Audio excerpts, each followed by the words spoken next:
हम लोग एक ही चीज पर न जाने कितनी बार टैक्स भरते हैं। जैसे कि जब आप पैसा कमाते हैं तो इनकम टैक्स भरते हैं, उस इनकम से आप गाड़ी खरीदते हैं तो गाड़ी खरीदने पर जीएसटी देते हैं, जब गाड़ी खरीदते हैं तो रोड टैक्स भी सरकार आपसे वसूलती है, फिर रोड डेवलपमेंट सेस भी आपसे लेती है, अब आप मोटर इंश्योरेंस भी कराएंगे गाड़ी का तो उस पर भी जीएसटी लेती है, और उसके बाद आप जब पेट्रोल या डीजल भरवाएंगे उस पर भी सेस और वैट लेती है, और अंत में जब आप अपनी गाड़ी को सड़क पर चलाएंगे तो टोल टैक्स के नाम पर जनता से पैसा वसूलती है। इतने सारे टैक्सेशन ओवरलोड कर हम इस देश के आम आदमी का खून चूस रहे हैं सर। इस देश में इन्फ्लेशन पर भी जीएसटी लग रहा है। वो कैसे लग रहा है?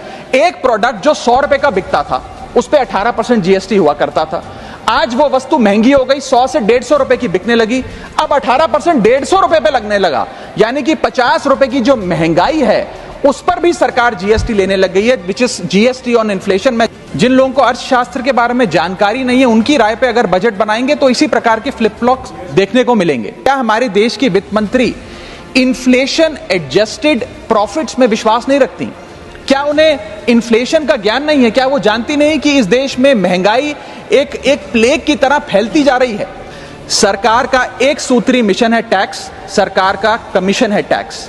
जगने पे टैक्स, सोने पर टैक्स, हंसने पर टैक्स, रोने पे टैक्स, खाने पे टैक्स, पीने पे टैक्स, बच्चों की पढ़ाई पे टैक्स, बुजुर्गों की दवाई पर टैक्स, फसलों की बुआई पे टैक्स, ट्रेन और यात्रा हवाई जहाज पर टैक्स, खरीदने पर टैक्स, बेचने पे टैक्स, फैलने पे टैक्स, समेटने पे टैक्स, सड़क पे टैक्स, आसमान पे टैक्स, गाड़ी पे टैक्स, मकान पे टैक्स, सपनों पर टैक्स, अरमान पे टैक्स, खुशी पर टैक्स, मुस्कान पर टैक्स, दिन रात की गाड़ी कमाई पर टैक्स, किताब पर टैक्स, सियाही पे टैक्स, सब्जी पर टैक्स, मिठाई पे टैक्स।